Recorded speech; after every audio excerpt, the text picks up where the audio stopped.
Hi everyone, welcome to lesson number 22. David confronts Goliath and King Saul's jealousy. We'll begin with the introduction there on the top of page 76. We'll see here in this lesson how Saul continued his downward spiral away from the Lord, and David continued to show himself as a man after God's own heart. So you remember from last time we talked about how King Saul began to fall away from the Lord, and so God chose someone else to serve as king. That would be David, and we're going to continue to talk about Saul and David here in this lesson. We are in the period of the United Kingdom of Israel, all 12 tribes united under one king. King Saul, and soon it will be King David, right around the year 1000, a little bit earlier than 1000 BC. Okay, let's read 1 Samuel chapter 17, verses 1 through 58. This is the very well-known account of David and Goliath. This is a little bit longer section here, but well worth it. There's a reason why this is such a well-known part of God's Word. So we'll see here how, continuing the cycle that we talked about during the time of the Judges, Israel's unfaithfulness to God once again led to trouble with another nation. We've seen this pattern before. This time the nation was Philistia. We've talked about the Philistines or the Philistines before. They are kind of the new bullies on the block, the new bad guys in town, and causing a lot of problems for Israel during this period of time. David, we'll see, stood up to their fierce champion Goliath, and God worked through David to protect his people. So please go ahead and pause the video, read 1 Samuel 17, 1 through 58.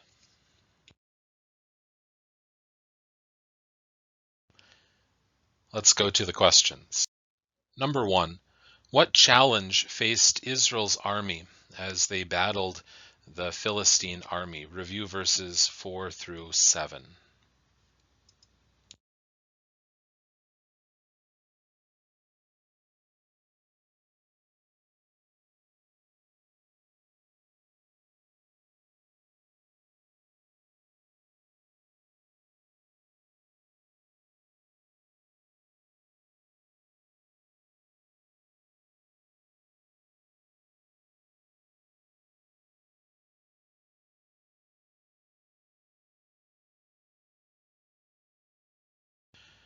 What challenge faced Israel's army?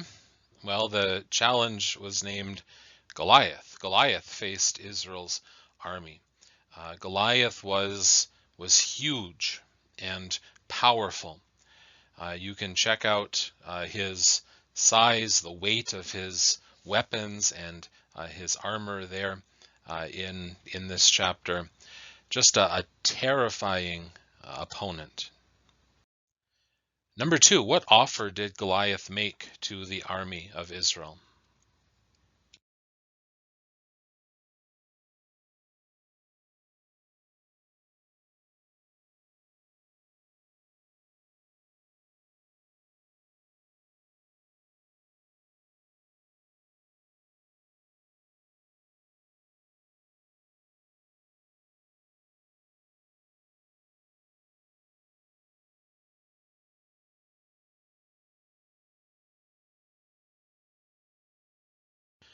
What offer did Goliath make?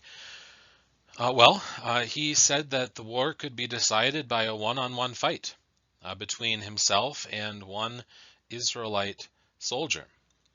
And this was something that was relatively common back in those days because armies, obviously, they didn't want to lose a huge portion of their fighting force. And so sometimes they would settle battles, skirmishes, disputes in this way, one-on-one combat. Whoever wins this fight wins the battle or wins the war. It was a way to settle things without weakening yourself, without weakening your army. And so Goliath makes this offer to the Israelites. He'll fight one of them, and that will decide the victory. Number 3, how did Saul and his army react to Goliath's offer?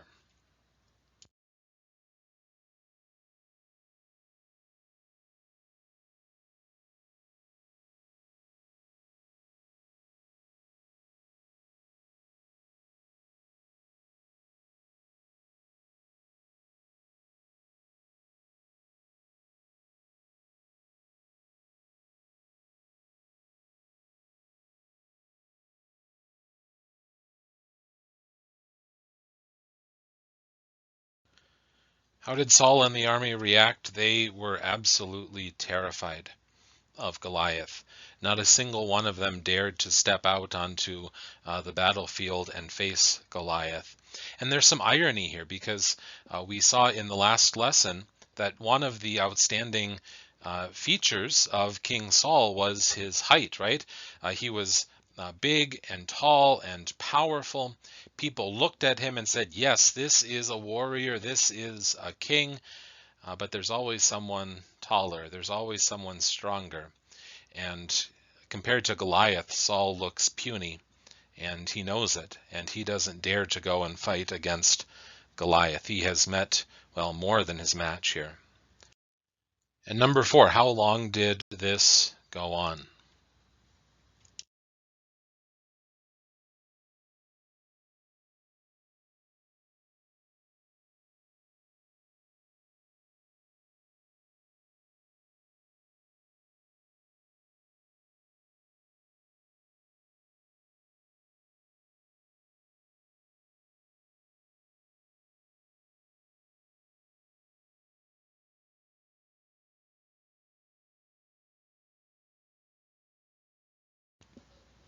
How long did it go on?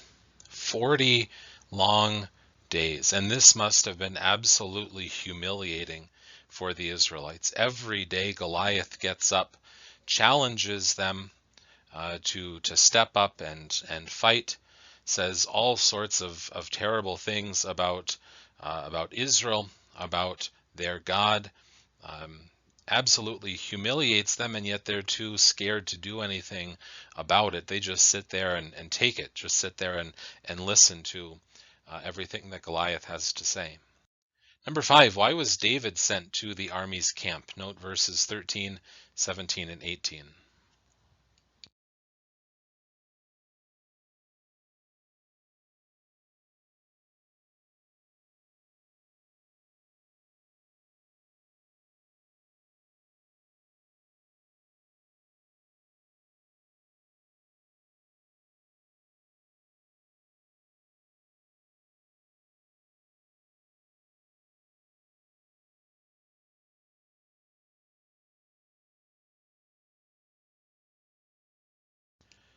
David was sent to the Israelite camp because his father wanted him to go and check on his older brothers, bring them some food and some supplies.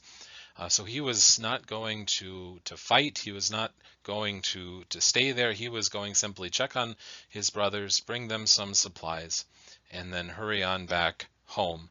David at this point was still very young, probably a teenager. And so not of fighting age, not the age to join the army and go off to war. He's just running an errand for his father. But number 6, what did David decide that he was going to do?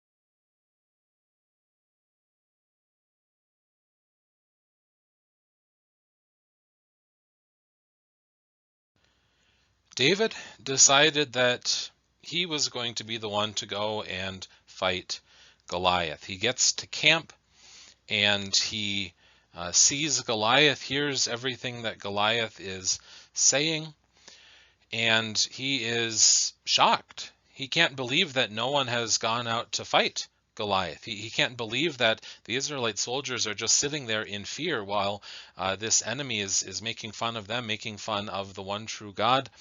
And he can't stand it. He can't just sit there and continue to let Goliath do this. He's going to go and fight Goliath.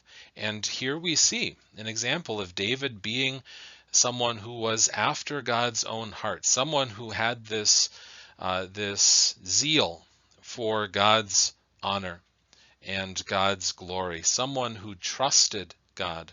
Absolutely. David trusted that God would deliver him, keep him safe, grant him victory over his enemy. And David had a reason to believe that too, because God had promised that the Israelites were his chosen people, that he would deliver them and save them from their enemies. And so David had a reason to believe this. He had reason for confidence. Number 7, what did Saul think of David's offer? See verse 33.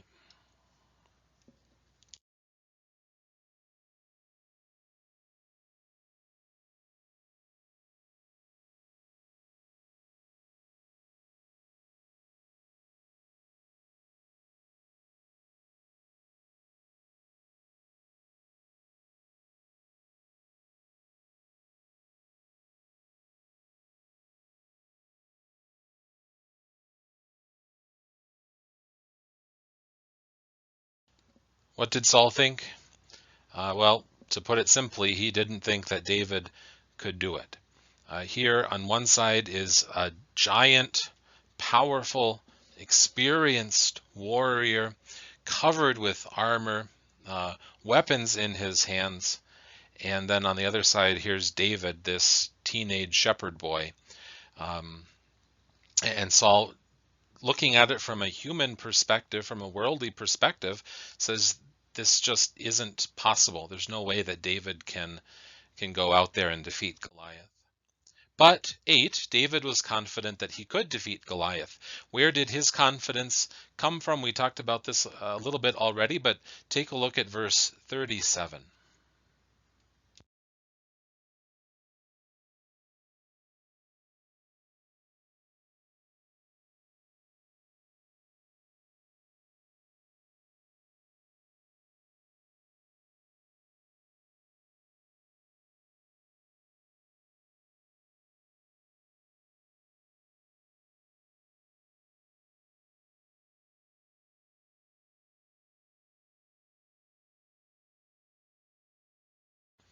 Why was David so confident? I suppose someone might say, well, it's just because he was a little kid, and sometimes little kids, they just don't know what they can and can't do. They aren't able to appreciate the risks that they are surrounded by in life. Maybe David is just being a foolish kid here, but that's not at all the case, right? David was confident because of his trust in God. David had learned by experience as a shepherd boy that God was with him. God had delivered him in the past, and he trusted that God could and would deliver him in this case too. His confidence was not based on himself, on his great abilities as a warrior. His confidence and trust were in God alone. Number 9, what weapons did David take to fight this great warrior?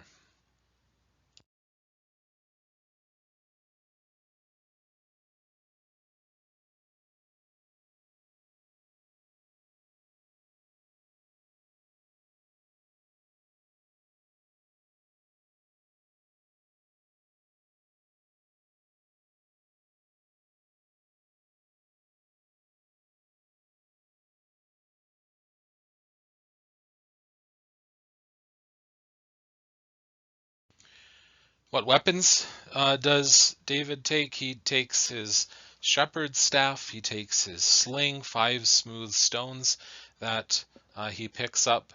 No sword, no spear, no shield, nothing like that. Simply his staff and his sling. Number 10, to whom does David give credit for his victory even before it has happened. Take a look at verses 44 to 47.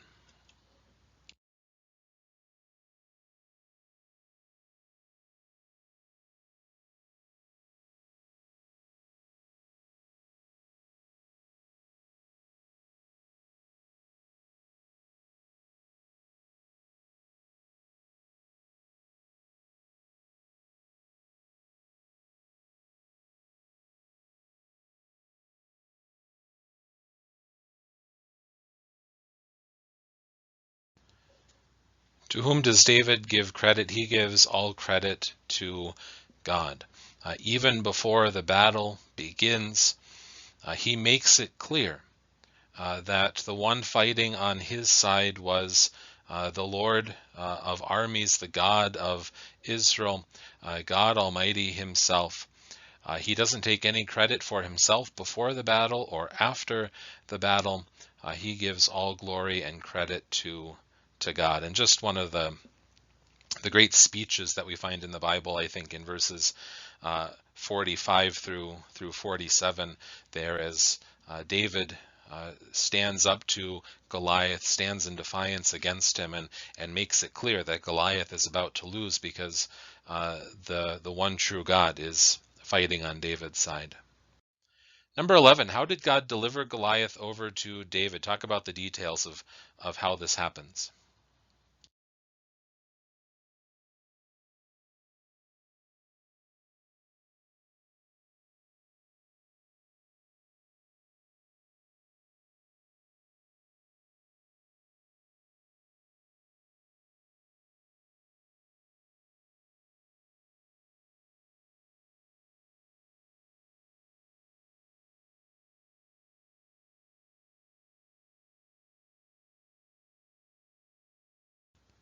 How does God win the victory for David? God killed Goliath with one stone from David's sling. So David, as Goliath is approaching, puts a stone in his sling, um, and um, and it flies through the air, strikes Goliath right between the eyes, um, into his skull, and Goliath falls and dies just like that. All right, so that's the dramatic showdown between David and Goliath, and now we get to kind of the fallout from that, the results of that victory that David had won. We're going to look at 1 Samuel 18 verses 1 through 16, and then 1 Samuel 19 verses 1 through 16. We'll see here that Saul begins to grow jealous of David. As David's fame and notoriety grew, as more and more people began to hear about this great victory that David won, Saul became very jealous. And whether or not he knew that David had been anointed the next king, I tend to think that he didn't. Remember, Samuel kind of went off secretly to anoint David as king. But whether he knew for sure that David had been anointed to be the next king or not, Saul viewed David as a threat. If people love and support David more than me, they're going to want to get rid of me and replace me with David and so on. So Saul was threatened. Saul was jealous. And let's read about that. 1 Samuel 18 and 19. Please pause and read those verses.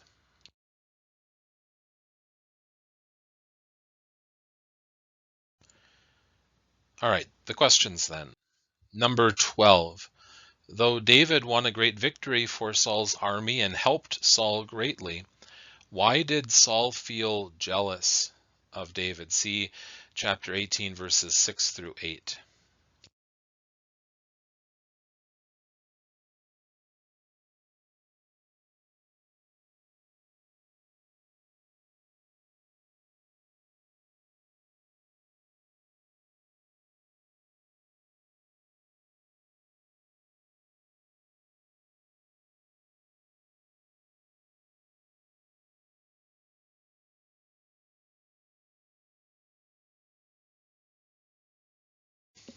Why does Saul begin to feel jealous of David? Well, it's because the people were saying that David was a greater warrior than he was. The people, after this victory, they come out and they're singing and dancing and cheering and shouting. And this refrain that they're singing, Saul has slain his thousands, David his tens of thousands. And so saying David is a greater warrior, David has won a greater victory. Saul knows that it wasn't him that the people are cheering for. It's David, and rightly so. David is the one who had the courage to go and win the victory while Saul was still hiding. But he figures if this is the love and support they have for him, they're going to want to put him on the throne. Number 13, what did Saul do one day when he became very upset at David?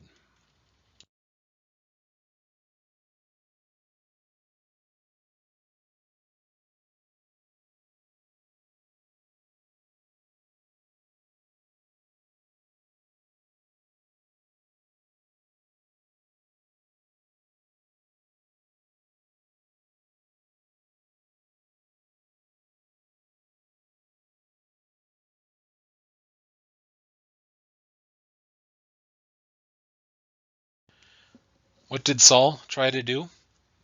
He tried to kill David with a spear. We find out here that Saul now is afflicted by evil spirits, and just sometimes goes into a frenzy, is not in control of his emotions, of his thoughts.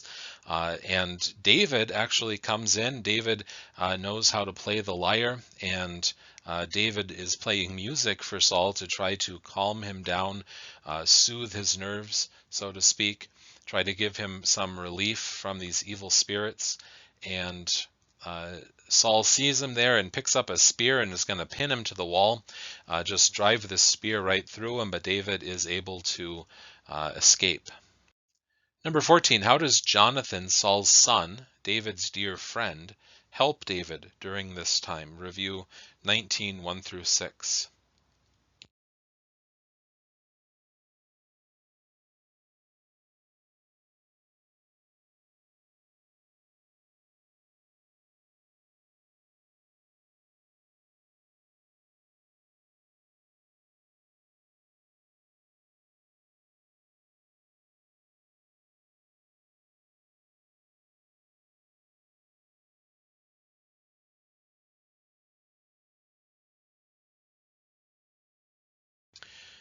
So Jonathan is the son of King Saul, and as the son of the king, Jonathan might have expected that he would be the next king. That's the way that it usually works. And so if David is a threat to Saul's reign, then he would be a threat to Jonathan's reign. But Jonathan doesn't seem to care about any of that. He respects and supports and admires David, is a close friend of David's. And what does Jonathan do? He defends David, warns David about Saul's plans. My father Saul, he's still trying to kill you. He has commanded all of his officials to kill you. Find a hiding place. I'll go talk to him and come back and tell you what his plans are. So he's taking care of David and protecting him. He goes to his father and speaks well of David, defends David to his father, says, Dad, what you're doing is wrong. David hasn't sinned against you. He's not trying to take your throne away from you. He gave you this great victory. And so Jonathan is just a wonderful, wonderful friend, keeping David safe, defending David to his father. Just an excellent friend here. Number 15, what did Michal, David's wife and Saul's daughter, urge David to do after Saul tried to kill him with a spear again? So Michal is the daughter of Saul. Saul gives his daughter to David to be his wife. And what does Michal tell him to do after Saul tries again to kill him?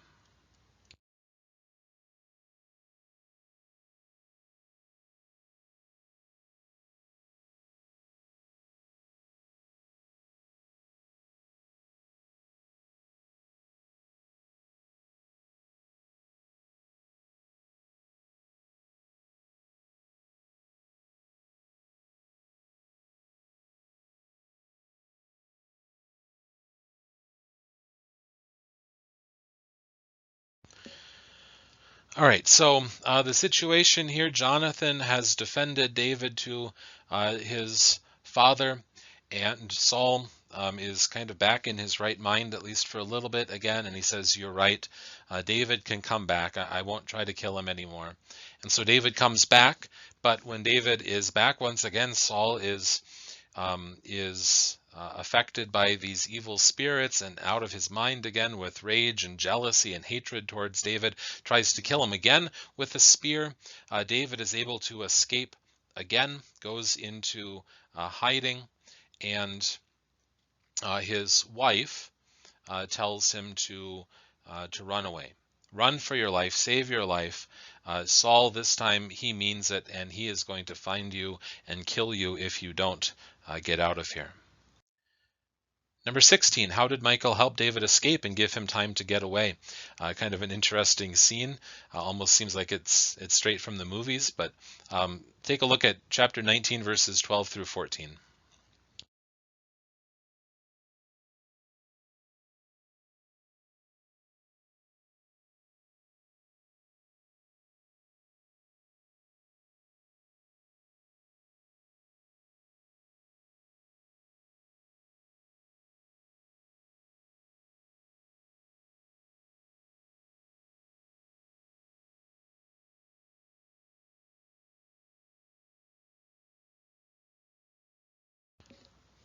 So, like I said, almost something you might expect to see in a movie, but here this happens in real life.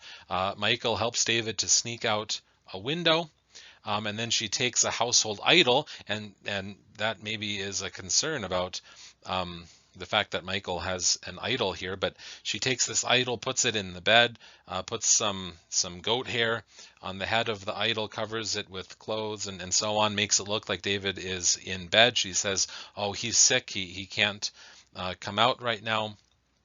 Um, and meanwhile, he is running for his life out of town. Number 17, Saul very quickly drifted far from God. In what ways did he break the following commandments? And you see the commandments listed there on page 78. The first commandment, the fifth commandment, the ninth and 10th commandments, they're printed for you on that page. Take some time to read through them and think about how Saul was guilty of breaking all of those commandments.